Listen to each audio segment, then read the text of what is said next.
Hey guys, it's your girl Victoria back to you with another review of Married at First Sight Season 14, Episode 8, called Striking a Balance. And between all these five couples, including Chris and Alyssa's ass, since they're still here, present day for Episode 8, none of these couples have balance. So, the married couples, they've been married for almost 2 weeks now, and they're getting acquainted with each other, except for Chris and Alyssa, even though they're still on this episode. So Chris talking about Alyssa had zero try, something we all of us don't already know. Okay, America understands and sees that, Chris. And he just must be with someone who wants to be with him. I'm glad you finally realized that. Unfortunately, it took you almost 2 damn weeks to realize that, Chris, but good for you. We move on to Steve. He's talking about, I had to understand what my notes were saying because sometimes I don't. Anywho, Steve's talking about he trying to help out Noi because, she's the one who's kind of working the full 9 to 5 type job. So since he's in between jobs, so to speak, he's helping her out. He's been cooking. I don't know if he's been cleaning, but doing stuff around the house. And saying he's still trying to figure out what he wants to do as far as having permanent work, meaning as far as getting a 9 to 5 job, which he doesn't really want to do. He wants to do his little, freelance or creative work. So he doesn't know still if he wants to kind of do all that, even though he came on the show at Married at First Sight. And you need some type of consistent form of income in order to keep your wife happy or to kind of have a wife and a life and have kids and people. But, we'll get to that later. So they talk about Noi feeling insecure since Steve is currently technically unemployed. And Steve's talking about it's not like he can't work, he's just choosing not to work. And I'm just like, are we talking about not working at all or just not having a 9 to 5 work? What are you trying to get out here, Steve? So Noi, she's still nervous about that, but we're going to get into that later because I feel like her nervousness of him not having a full-time 9 to 5 job is what's causing her to react over some damn overcooked noodles later on in the episode. But we're gonna get to that. So we move on to Elijah. He hangs out with his friend Jeff. So I guess this is the episode where everybody hangs out with their friend to talk about what's been going on since they got married, what happened on the honeymoon, all that stuff. So Elijah wants to talk with his friend Jeff. Jeff is a very good-looking man. I will say that as a side note. And Elijah talks about he's still nervous about to have sex with Katina because he feels like if he has sex with Katina, he's going to turn into another person. But then he quickly tries to change what he's trying to say. He's not going to turn into another person, but it might change the dynamic of the relationship. So his friend Jeff is a little surprised because he's usually it doesn't take... Jeff didn't say this word to word. I'm just paraphrasing, but he trying to tell us that usually don't take long for Elijah to really get in them boots, knock them boots loose. So he's like, oh, maybe he really likes Katina. She maybe is a different woman for him or whatnot. And we're going to talk about Katina being a different woman for Elijah in just a few moments. But we get to Katina grocery shopping and, for a concern for him is that she don't know how to grocery shop because she done left, saying she was going to the store, was out of the house for 2 hours, came back with only a loaf of bread and something else, maybe some water or something. So he's just like, is that all? That's it? She's like, well, I'm used to only shopping for one person, not two, which I can give her, I'll give her the benefit of the doubt for that. At the same time, you're living with the guy right now. So that's not an excuse for me. 2 hours, where are you driving? Is this a grocery store that's only one brick and mortar store that you have to go an hour out to go to the store? I don't know what the reasoning for that is, but I don't know. It could be a lot of traffic in Boston. I've been to Boston, but I haven't stayed in Boston. I've only been to Boston traveling to go to New York. So Anywho, it is what it is. So he's concerned about that mainly because he want her to cook for him and shit. So, he's just like, oh, we're going to be making sandwiches. Where's the pasta? You don't have where's the protein? Where's the meat at? Where's the rice? Or whatever you use as your size. Vegetables, at least. No, y'all making sandwiches. Okay, you're going to have toasted bread. Toast? Okay, and some water. Sorry, that's gonna be it. He talking about she likes to blog and stuff. So why don't you guys go out to eat? Matter of fact, why don't you do what Zach tried to do last season with Michaela and do cooking classes?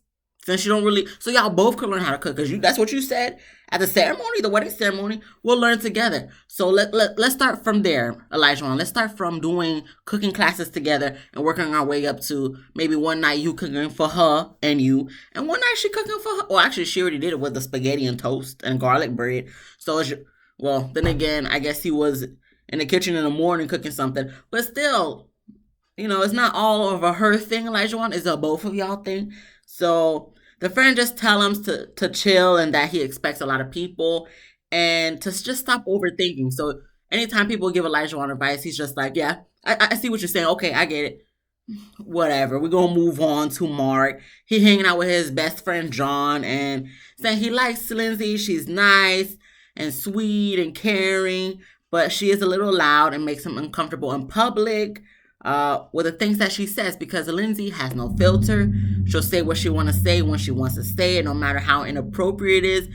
We don't see that. The girl was literally stripping, okay? Literally stripping out of her damn dress to find her damn vows under her boobs. Okay, so for someone who does that, I understand she was drunk and whatnot, but someone who's willing to do that, God knows, okay, when she get loose, how she listen. 2-3 bottles is probably nothing for her. So who knows how she is at 5 bottles of wine. So he just a little nervous, with Lindsay because she has no filter. And later on, we're gonna see, whenever she upset with somebody, she go for the low blow, for the jugular. So the friend said it's kind of strange that Mark is kind of hesitant in his relationship with Lindsay because usually in relationships he's all in. So the friend's kind of like, oh, that's kind of interesting to see Mark on the opposite end of the spectrum from where he's usually at in his relationships. But I'm just like, but friend, can we understand that he probably never been with a girl like Lindsay before? Maybe he's all in because they were like calm, cool, collected, whereas Lindsay has. She just off the wall because she says all this random ass shit. Okay, Lindsay is crazy. Okay, she's the type of friend you probably go out to have a good night with, go out partying and shit. But you're gonna have to. She's the person that wants to bar hop all night, but you probably just want to go to maybe 1-2 bars and that's it. And you just be like, all right, Lindsay, I'm gonna catch up with you next time. You could bar hop for the rest of the night. I'm good for the night. I'm out. Peace. Um, listen, that's Mark. Mark's scared. Mark is scared. So Mark said usually in other circumstances he would have been done with the relationship already, and I'm just like, but from the way you talk, it seems like the girls left you. So have you? I don't think you've ever been in this circumstance before, Mark. So how can you say you would have left before? I don't know, but we're gonna move on. And Michael's visiting his sister Claire to talk. He's tell her what's been happening since the honeymoon. So Claire, not saying that she's on Jasmina's side, but she's just trying to help Michael understand where Jasmina's coming from, saying that, she has a guard up, she has a wall up, and it's not that she doesn't trust him, she just doesn't know him well enough to open up to him because she doesn't know how he's gonna, because he's a new person to her, just like as she's a new person to him too. So they just have to work on getting through those barriers to get a connection. So we're gonna see how that goes. We're gonna move on to Chris. He's FaceTiming his mom to tell her that, look, Mom, I'm getting divorced from Alyssa, telling her what led up to that divorce. And the mom keeps a G. She just wanted her 15 minutes of fame. And she just lets him know, like, she did him a favor, like Alyssa did Chris a favor, and he just hasn't met his match yet. So I'm glad that the mom took it well. The mom is probably like, listen, fuck her, fuck Alyssa. But she said it in a nice and professional way. It just wasn't for you. She was just throwing a little shade with the 15 minutes of fame. We all know that. But I'm just glad that for the most part, all of Chris's family and friends are on his side and just like, man, fuck Alyssa, she ain't shit. And we're gonna get later on to Alyssa talking to her friend, telling her lies. But in the meantime, we're gonna move to Katina talking with her friend Ariana, and both of them are talking about how Elijah want to talk so much because that's literally all he do. He talk, talk, talk, talk, talk, and um, Katina lets us know. I don't know if it was Katina or Ariana who stated it, but I think it was Ariana. Lets us know that Elijah one told her and the other two friends that Katina is the first black woman that he's dated. So I think Katina said she knew that and she doesn't see that as a problem, but Ariana sees that as a big deal. Now, Katina is the type of wife, and no, I'm not knocking her for it. She's gonna defend Elijah one to the end, even though she just barely know the nigga. But she gonna defend it because that's her husband. That's what she be saying like every episode. My husband. So that's her husband. So she gonna defend him. And you right, that's your husband. Not any of ours. That's yours, girl. You keep up. But she's the type of person. She's not gonna really see no wrong. She gonna understand where he's coming from, and what all that stuff. So it's not a big concern. Which, in one aspect, I could look at it as okay. There's nothing wrong. He never dated a black girl, but his reasoning saying that they were never attracted to him, I'm just like, nah. Maybe they saw through your BS because you can listen. I'm pretty sure a lot of females find Elijah attractive, including black females. So it's not the fact that black women don't find you attractive. You just probably can't pull the BS that you pull with other women. Listen, black women could see through the BS of Elijah one, so they probably not gonna have time to deal with his BS. So they're like, listen, we could get it down, and I'm pretty sure, 100% sure. Not no 90. I'm 100% sure he done smashed black women before. It's just the fact that he never been in a relationship with a black woman because black women probably not gonna put up with the BS that he could get away with other type of races of women. So in this aspect, Katina gonna try to stick beside him or whatnot and try to defend him to the end and shit to her friend. Her friend looking at her like, girl, that's a big deal. Katina's like, listen, Ariana, I know you're trying to have your friend back, but Katina gonna do what she do. Okay, she gonna be with the nigga, you know what I'm saying? Just let her do, because at this point, you could try to give someone advice, but if they're not trying to take that advice, you just gotta let bygones be bygones and let Katina find out for herself and deal it with herself. And if they make it through this 2 months and stay together, that's her decision, that's his decision, that's it. You can only lead a horse to water, but you can't make them drink the damn water. So listen, Ariana, we know you have good intentions and you mean well, but I'm about to call her Katina. But let Katina figure it out for herself. So we move on to the couples prepping for the housewarming party.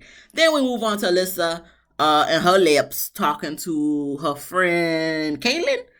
I guess Caitlin wasn't at the wedding, so she don't know what done really happened. So Alyssa tells her side of the story, of course, and the line to the friend saying that, of course, when she initially saw Chris, she wasn't physically attracted to him, and how his family was telling her things that wasn't good about him. And the friend said it was weird that the family and friends would say all these negative things about him.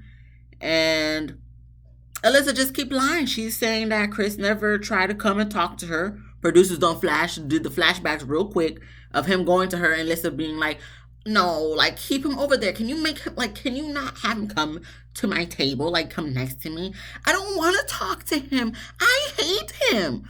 Having all those flashbacks. And she's telling her friend Caitlin that Chris never put any type of effort, didn't put no forth of effort with their relationship. So, of course, the friend Caitlin eating this up. And I'm just like, y'all ain't real friends. Like, if you guys don't know when your friend lying. I mean, they rescue dogs together, so they probably just co-workers at this point. Maybe none of her other friends wanted to come talk to her on camera because they knew she was full of BS too. So she just got her coworker like, listen, I need someone to talk to for this scene on Married at First Sight. Can you just come and do it? Like, that's why she wasn't at the wedding, because she probably just a coworker. Like, So she was like, just come talk to me and we'll just go with what I say. It's just gonna be like a 5-10 minute conversation and then that's it. So that's probably really a goer. Caitlyn probably really a goer for all we know. So Caitlyn just eating this up, taking Alyssa's advice, what they were talking about pre-conversation on TV. And the producers asked Alyssa what's the next step. She talking about, oh, she gonna pack up her bags and move to Texas and to find her a cowboy, aka Ryan from season 13. Cause she probably looking at that season as this is going on. So that's what she looking for. That's what she really trying to do, go to Texas. Is it Houston, Alyssa? Then she said she's gonna have to consult with her psychic first. What you need to do, Alyssa, is consult with a priest for an exorcism for all your nastiness and evilness in your heart out before you go to Texas. But you'll be perfect for Ryan because both of y'all associate yourselves with the political party that begins with an R. So we're gonna move on to, I still like Ryan though. I don't like you, Alyssa, but I do like Ryan. So we move on to Jasmina. She's talking with her friend Sam, and Jasmina explains what's been going on with her and Michael, and with him lying and stuff. She doesn't really trust him so much right now. But Sam want to give her advice saying the more you communicate, the better you'll get at communicating. And I'm just like, that makes no sense. You know how many people communicate and are not good at communicating? It's not about just communicating, you'll just get better at it. No, how you communicate. You need to learn how to communicate. So not just let's talk and then we'll just get better at talking. No, it's let's talk effectively to get better at effectively talking. Sam don't know what she talking about. They said she engaged to a fiance of 8 years. So y'all not having no way. Y'all just gonna stay at fiance. It may be cute to say your fiance the first year, maybe second. I'll give you the second year. Once it comes third, fourth, fifth, sixth, seventh, eighth, girl, you taking advice from this girl? She not okay. I'm not. No offense to Sam because she did call out Jasmina, which I'm about to talk about in a second. But I mean, like the girl been engaged for 8. Okay. So Jasmina saying that when Michael think he's right, he's right. Sam let her know, listen, you the same way. Jasmina was like, no, but I can admit when I'm wrong sometimes. But I'm usually right. And Sam looking at her like, exactly, that's the point. But of course, Jasmina doesn't see it that way. Jasmina sees things in the way she wants to see it. I don't think she tries to see it from other people's perspective. But yet, you can listen. Jasmina is the pot calling the kettle black. That's all it is. So, Jasmine, I hope you look at this and reflect of how you are too, because everybody can learn from seeing themselves on TV. That's why, I ain't gonna put myself out there in Publix, But Jasmine, girl, you're not perfect. You not perfect. You may look perfect and she, like a black Barbie and shit. But girl, you was not perfect at all. Whatsoever. So we move on to housewarming day. Mark and Lindsay's party goes first. So they play Maher, whatever Mark's last name is, Madness, which is a trivia game. They play charades. So Lindsay talks to Mark's friends. Mark talks to Lindsay's friends. And Lindsay tells Mark's friends that they're doing good, but he has a lot of stress going on. And he doesn't really express to her what he needs. He just gets fussy. She's not saying this word for word. I'm just paraphrasing. But he'll get stressed and fussy. And she just wants to help, but he's not allowing her to help because he's not telling her what she needs to do to help him. So she's kind of upset with that. But I forgot. I think they gave her advice, but I don't really put down what advice they gave her because it probably wasn't much or really good advice anyway. But Mark, on the other hand, he gets right into it, asking Lindsay's friends, what can he do to reel her in? Because the way she be acting out in Publix, he's not really with that. So they just tell him to communicate his concerns with her. And I'm just like, how the hell are you supposed to do that? Because Mark has concerns that he needs to express with Lindsay, which he kind of does with Pastor Cal. But I feel like he's afraid to express his feelings to Lindsay in fear that she might stab him in his sleep. Or maybe just out blatantly as soon as he tells her behind closed doors without cameras or Pastor Cal. So I think Mark is terrified of her. So I don't know what he was looking for from the friends because for the most part, they're going to have Lindsay's back, not yours, Mark. But communicating his concerns with her didn't help. Maybe, I don't know, Mark. Maybe you need to be real with her because not even matching her energy would help because that would just be two crazy ass people yelling at each other at that point. So, Mark, I mean, I guess communicate, but if you're going to communicate, you better do it better than the way you've been doing it these past 8 episodes, including this one. That's it to say about them for now. Until their little blow up later on in the episode. We move on to Steve and Noy's parties next. Steve and Noy, they reminisce about them getting each other the same gift for their wedding, which was a scrapbook journal thing. So I guess that was cute that they both had the same idea in mind. And they talk about the kids, because the friend was asking about the kids. Is Sushi gonna have a sibling anytime soon? Girl, we just knew each other for 2 weeks. Like, what the? No. And then Steve was like, oh, we didn't discuss about when we were having kids, but we discussed about the number, which made Chris a little uncomfortable because there's like no budging on the number.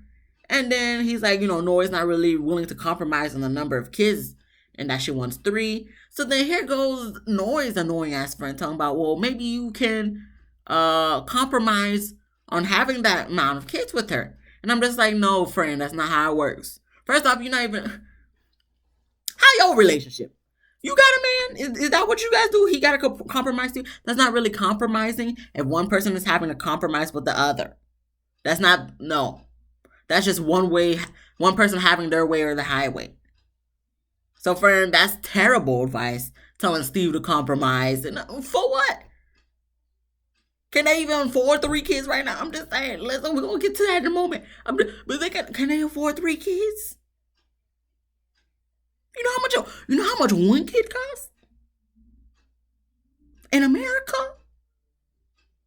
But anywho, that friend annoyed me. I was just like, what type of... That's not compromising then. If he just going to go with the flow. It's not noise where the highway. I know that's your friend and everything, friend. But no. No. But, anywho, Steve talked to her friends, and the friends tell Steve that Noy doesn't want to be the only one paying for things. And I'm just like, is that what she's telling y'all? Steve was like, that's not going to happen. We'll never get to that point. And I gotta look at my notes because I put a lot of things because I was so upset with the friend. He doesn't like that Noy doesn't believe in him. And I'm just like, Noy don't even really know you like that yet to believe in you. I mean, she can try to believe in you, but like, she gotta see what be going on these next 2 months to know if she needs to can believe in you or not, Steve. I think she just wants to make sure you got some type of income coming where you can pay the bills. For the friends to make that assumption, unless Noy told them that, I don't know if she told them that. I feel like the friends are kind of putting their thoughts and opinions in Noy's mouth and saying Noy said this, but they're probably thinking that. Because I don't see Noy as a person saying that she feels like she's going to be the only person paying for things. But Steve got his own place, okay? He's like, she don't gotta worry about that. It'll never get to the point where he can't afford to pay the bill for her. She need to calm down. Noy, listen, girl. No. Noy's friends. Listen, Noy's friends. Okay? Steve he don't got a job. He don't got no job. But he freelances. Okay, my issue. Not everybody has a 9 to 5. I need people to understand this. Everybody don't do 9 to 5. People make a good amount of money not clocking in, clocking out of work. They have side gigs. Freelancing, technically, if you think about it, you can make money from freelancing. It's just that he don't have a set thing that he be doing every week, every other month. If he's making enough from freelancing where he could take off for a week or 2, hey, listen, I ain't mad at it. Now for benefits part, listen, Noah, you might gonna have to put them on your insurance. You know what I'm saying? I don't know if Steve got benefits, medical plans, and all that stuff. So that might be under you, Noy. But if he's able to pay his bills and have his own damn place, he got to be making some type of money. Or if he got good ass savings account too, that's great too. So y'all need to look at each other's finances, because if Chris got like hundreds of thousands of dollars in his savings, then I mean he's good for now.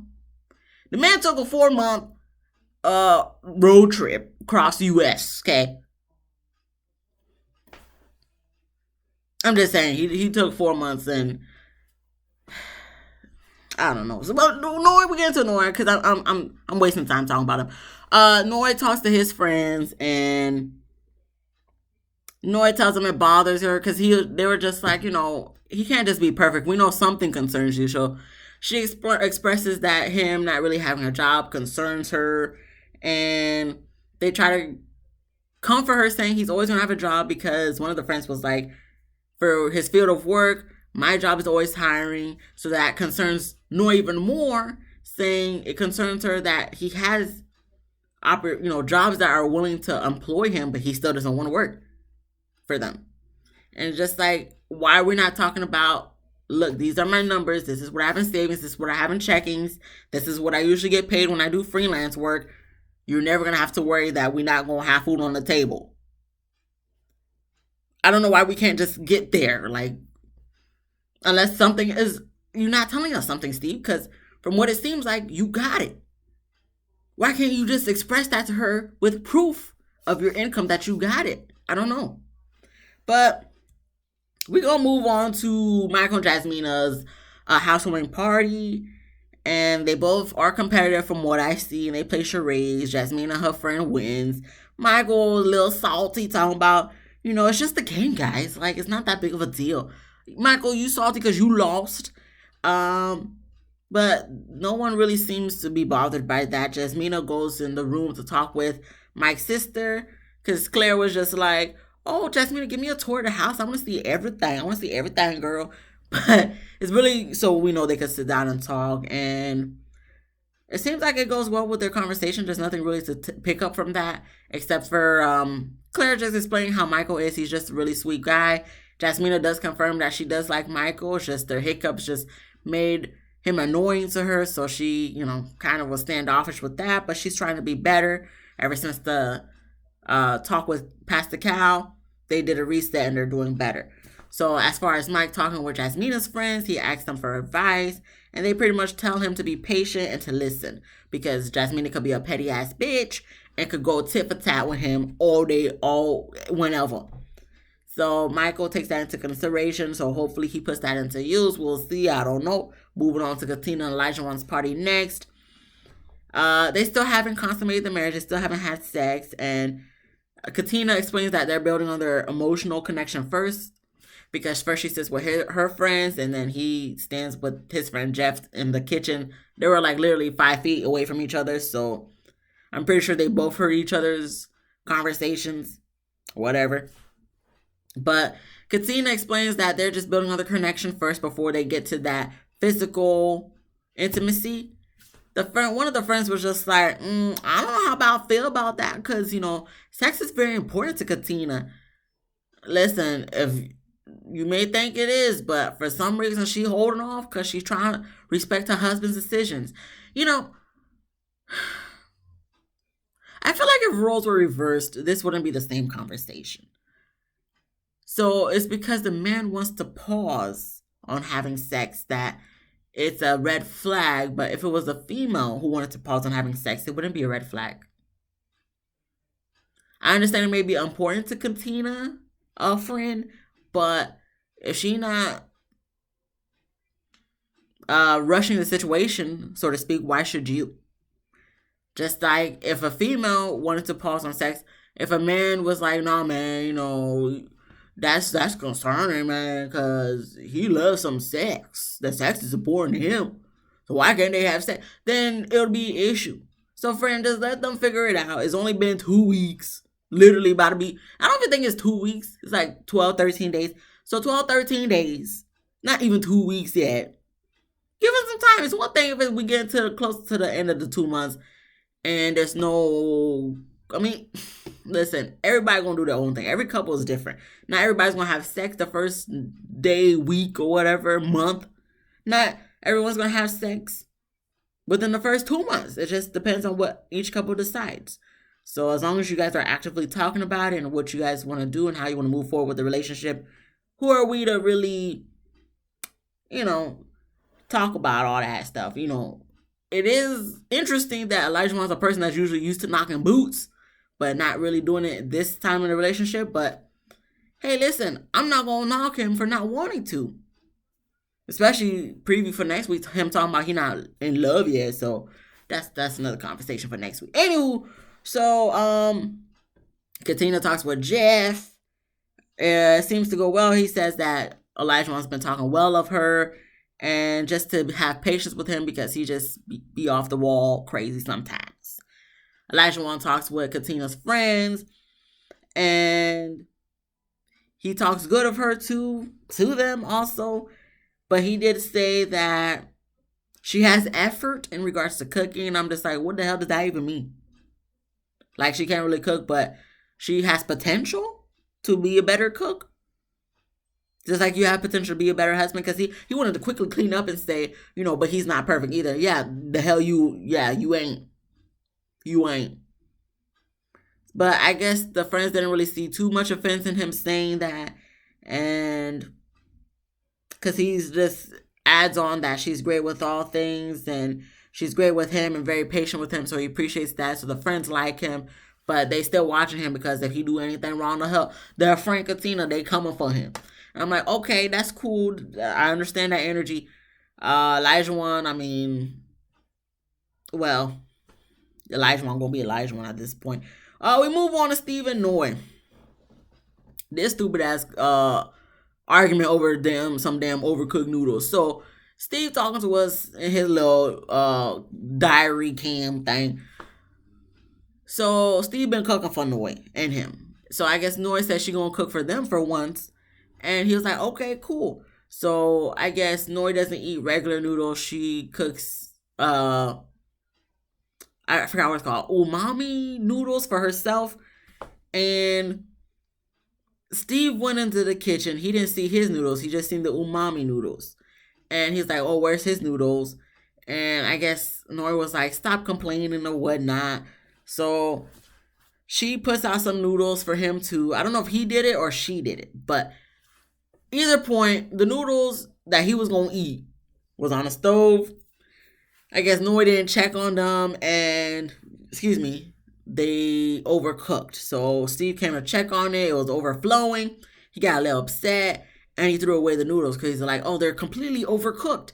Now, I don't know how overcooked they were. If they were overcooked to the point where they're like mushy, I could understand, like, all right, let's throw this out. But if it was to the point where it's like, it's overcooked, but it's like, it's still firm, it still keeps its like noodle, why are we not eating it? But whatever, it's besides the point. So he got upset, threw it away. Nori then got upset, grabbed sushi. Oh, I thought, I'm never gonna go. She grabbed sushi and she done walked out the door upset. And it's been overnight and Steve trying to call her, text her and shit. She not responding. So Steve is kind of concerned and worried for his wife, understandably so. But I'm just like, there has to be more to her just being upset with what he done said or throwing away noodles. Because I know people on Twitter was just like, oh, because of her past of being poor, she was upset with him throwing away the noodles. I'm like, nah, she probably upset with him because of this whole stupid job situation that she can't just verbally talk with him about. And she's putting all that energy of being upset with him into him criticizing her cooking of noodles. We're going to get to them in a moment or two. So Elijah Wan shows Katina his new haircut. Since I guess Katina didn't like the mohawk. And I'm just like, a lot of us didn't like the mohawk. So, I mean, I like your haircut, Elijah Wan. You look normal again. I mean, you already did look normal, but you look more like a man. You just now just getting this haircut just really showcases your forehead. I'm like, dang, that nigga got a big forehead. But hey, listen, rock the forehead. Do you? Confidence is key. But we move back to Noi and his Steve and his stupid overcooked noodle situation, and Steve lets us know that Noi didn't spend the night in the apartment. She spent the night outside the apartment. And Noi finally comes back the next day into the apartment. Noi lets us know that she spent the night at her house because she needed to process her thoughts and feelings because she was very upset. She sits down to talk with Steve. Steve was upset with Noi for leaving him hanging, not answering her phone, and then making a post on social media talking about not settling for less. And I'm just like, Noi, you upset about the damn noodle, but really upset about him not having a 9-to-5 job. And you posting on social media about this shit, girl. How old is Noi again? I don't even remember. I'm like, Noi, what's the purpose of that? Really, what is the purpose? This is stupid. No, you acting like a damn high schooler. Like, this is stupid. Even when I was in high school, I didn't do shit like that. Like, this is why I don't post shit about my relationship on social media. Because I always said growing up, I ain't going to post no relationship stuff. On Facebook, I'm going to be single. My status is going to be single on Facebook till I get married. And sure enough, once I got married, that's when I changed it to married. Because you're not about to see me being in relationship, out relationship, in relationship, out relationship. No, you're going to see my relationship status change when I'm married. And I barely post my husband on my social media, especially on Facebook, because people be too damn barely. I may post an anniversary picture, but that's about it. The wedding photo, yeah, that's it. But as far as little issues we got going on, hell no. For what? So people could be like, oh, what's no. No, come on now. Everybody knows you don't post your relationship stuff on social media, so I don't know why she did any of that. She expresses that she was upset because this was the first time she cooked for him, and he just wants to criticize her cooking, so it made her upset, and, she shuts down when she's angry, and it triggered her, so she just got her stuff and left. So, Steve let her have it. He just like, but that's not a healthy response. That's not what you do. You don't just get your stuff and leave for some situation or conflict. He'll give her space. He gets that. Give her space. But to just get up and leave and not answer texts or none of that, that's not cool. And posting stuff on social media, that's definitely not cool, because now his peoples are following her on social media. So if they're going to see that, they're going to be asking him, okay, what's going on? Why is she posting that on social media? Like, you're bringing other people into the relationship that don't need to be in a relationship, especially for some stupid petty ass shit as overcooked damn noodles on the damn stove. So I guess Noi was like, she understands that she was wrong for posting on social media. I think she tries to say something, but Steve corrects her ass. He interrupts, like, no, we're not going to do that. And Noi was like, okay, I'm sorry. No, I can't feel bad for you because, one, you're not you verbalized the job situation, but because the fact that it still bothers you, now you're letting it bleed into other random shit of your relationship to the point you leaving the house for some petty ass shit. He thinking you mad about some damn overcooked noodles when really you probably upset that he still hasn't secured you and you're thinking of like you feeling secured in the relationship. Because that's what she said. Like, what he gonna do for her? Because he don't got no damn 9-to-5 job. Now, freaking Noi, like, if he was banking $100K, like, I don't know, I forgot what he do, but I'm pretty sure he made good money from it. If he do a project, a gig, creating websites or whatever the case is, let's say he makes 30K from one gig, and that gig took maybe 1 month, that's 30K. Are you gonna be upset? This is why I'm like, Steve, Noi, you need to ask Steve, like, can I see the paperwork, the Carfax? Like, how much you be making, the way you feel like you don't have to be in a rush to go back to a 9-to-5 job? Because I feel like that's all it is. I feel like if he were to show her that, But then again, knowing Married at First Sight and the producers and all that shit, they not rushing that. They want conflict for TV show. For the TV show. That's it. But whatever, we move on to Chris. Talking about everybody gonna go bowling as a group, including him and Alyssa. And I'm just like, why y'all not married? Why you guys need to be part of the group? But I guess it's to formally let them know that they're getting a divorce. And I'm like, so does that mean this is the last time we're gonna see you guys on Married at First Sight until the reunion? Because I'm pretty sure that you guys gonna be on the reunion. But is this the last time we're gonna see you on episode 8 for the rest of the season? Because ain't no point for you guys to be, because you at this point you guys done told everybody you got divorced. So after this is the last time I'm gonna see you and Alyssa on her lips. Please. So Nora talking about she's still upset about it. We don't care. But we move on. Everybody's doing bowling, playing bowling. Everything goes well. And Lindsay, they sit down to talk. Lindsay tells everyone that she had Mark try taco for the first time. I'm looking at Mark like, Mark, you're 38? If I'm correct, he's 38? You've been in America for probably your whole life? You never had a taco? Are you for real right now?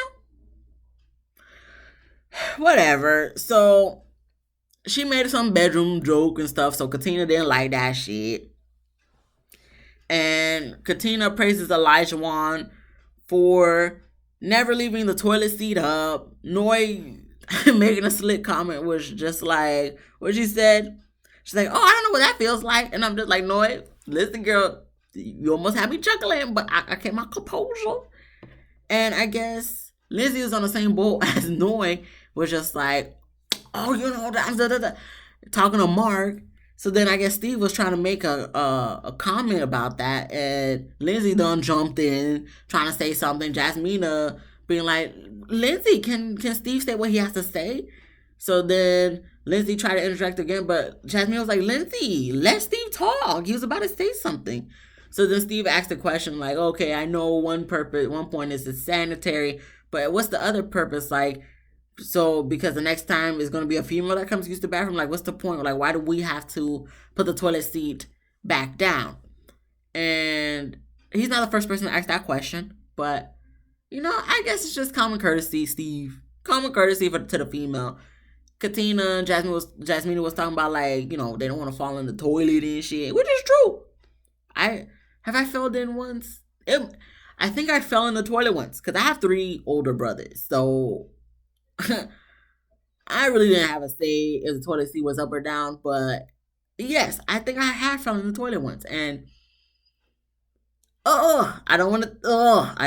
It was just gross. I 3 older brothers, guys. 3 older brothers. That's all I'm gonna say. But so they go into that whole snippet, and Lindsay made a comment about poop spray. Spraying all over the damn place. Everybody quiet looking at her like, what's wrong with you?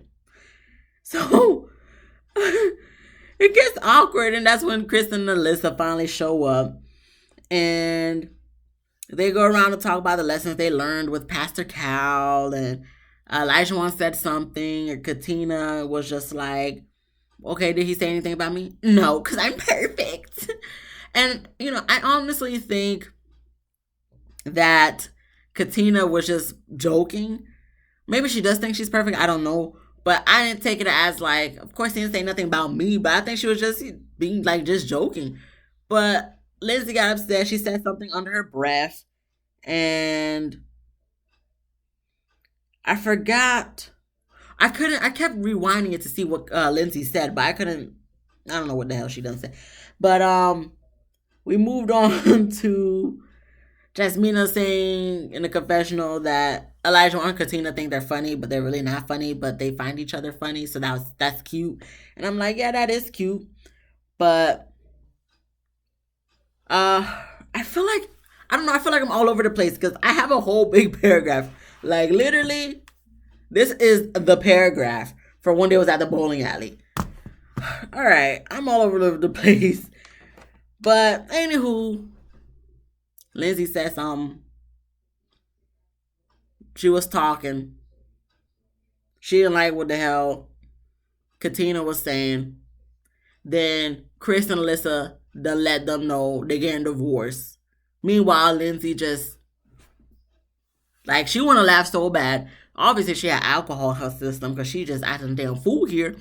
And so she just smiling because when Chris let them know that they're getting divorced, Alyssa crying and shit again. This is why I'm like, this. I hope this is the last time I see her until reunion. Lindsay smiling and shit. And Lindsay says something about you can't have intimacy without conflict first. I'm like, Lindsay, you drunk. Shut up. And Katina rolls her eyes. So then I guess Lindsay sees that and get offended and tell Katina not to roll her eyes at her. Katina like, girl, you know not even to talk to me right now, girl. Like, you know not to say nothing to me. So they don't really go into a back and forth, but now Mark is uncomfortable. I'm like, this y'all doing too much. You want to pack in this drama at the end of the episode? Really? This is what we're doing? The last 10 minutes of the episode, you packing this? I don't got time for it. But Elijah won't cause BS on the Chris and Alyssa situation because Alyssa want to cry talking about she tried so hard. Girl, you know you didn't. Shut up. Okay. And then we go to a commercial for dramatic effect. Come back from commercial for dramatic effect. And Lindsay confronts Mark because Mark was acting kind of weird after that whole conversation-ish. And Mark tells her, like, he didn't like how she handled the situation with her and Katina. Like, you know the girl don't like you. You know, why are you trying to egg her on and push her buttons? And Lindsay's probably offended that Mark don't got her back. So, you know, they go back and forth.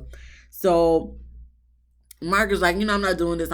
He's walking away. Lindsay was like, yeah, call your mama and tell her you sleeping with her tonight. So then Mark will look at her like, okay, why don't you have another drink? And then he just walks off to go just decompress. Chris comes to check up on him. They talking. Lindsay goes to the bathroom.